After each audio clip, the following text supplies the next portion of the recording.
السلام علیکم ورحمۃ اللہ وبرکاتہ۔ البینہ، جس کا مطلب سچی گواہی ہے، اور البینہ قرآن پاک کا ایک نام بھی ہے۔ آج اس سورہ کو ہم ایک آسان سے مائنڈ میپ کے ذریعے سیکھیں گے۔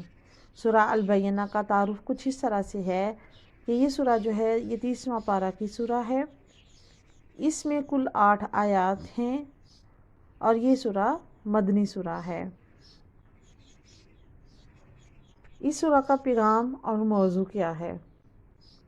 نمبر 1، سورہ البینہ سچی گواہی یعنی قرآن پاک اور ہدایت کی اہمیت کو واضح کرتی ہے۔ نمبر 2، یہ سورہ ایمان اور کفر کے درمیان میں فرق کو واضح کرتی ہے۔ اور نمبر 3، انسانیت کی ہدایت کے لیے نبیوں اور کتابوں کی اہمیت کو واضح کرتی ہے۔ اس سورہ سے ہم کیا کیا سبق سیکھ سکتے ہیں؟ سورہ البینہ جو ہے یہ اسلام کے عقائد کی بنیاد اور اللہ پر یقین کو واضح کرتی ہے۔ اس کے علاوہ یہ سورہ جو ہے ہمیں اپنی عبادت میں اخلاص پیدا کرنا سکھاتی ہے۔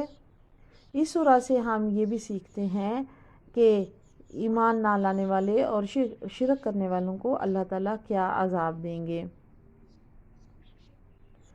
اس کے علاوہ یہ سورہ جو ہے یہ انسانیت کی ہدایت میں نبیوں کی زندگی کی اہمیت کو واضح کرتی ہے اور یہ بھی بتاتی ہے کہ انسانیت کو اچھائی اور وحدانیت کے راستے پر چلنے کے لیے کتابوں سے مدد لینا ہوگی۔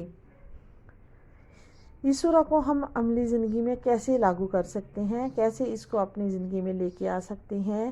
نمبر 1، یہ ہمیں اس سورہ کو سیکھنے کے بعد ہمارا اللہ پر یقین مضبوط ہوتا ہے، ہماری عبادت میں اخلاص پیدا ہوتا ہے اور ہمیں قرآن پاک کو اپنی ہدایت کے لیے پڑھنا آسان ہوگا۔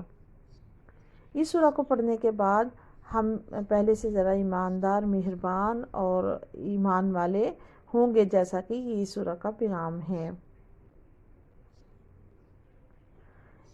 تو اپنے دین اور اپنے مال کی حفاظت کے لیے آئے مل کر اللہ تعالیٰ سے دعا کرتے ہیں۔ بسم اللہ علی دینی و نفسی و والدی و اہلی و مالی۔ شروع اللہ کے نام کے ساتھ۔ اے اللہ تعالیٰ، میرے دین، میری جان، میری اولاد، میرے خاندان اور میرے مال کی حفاظت فرما۔ آمین۔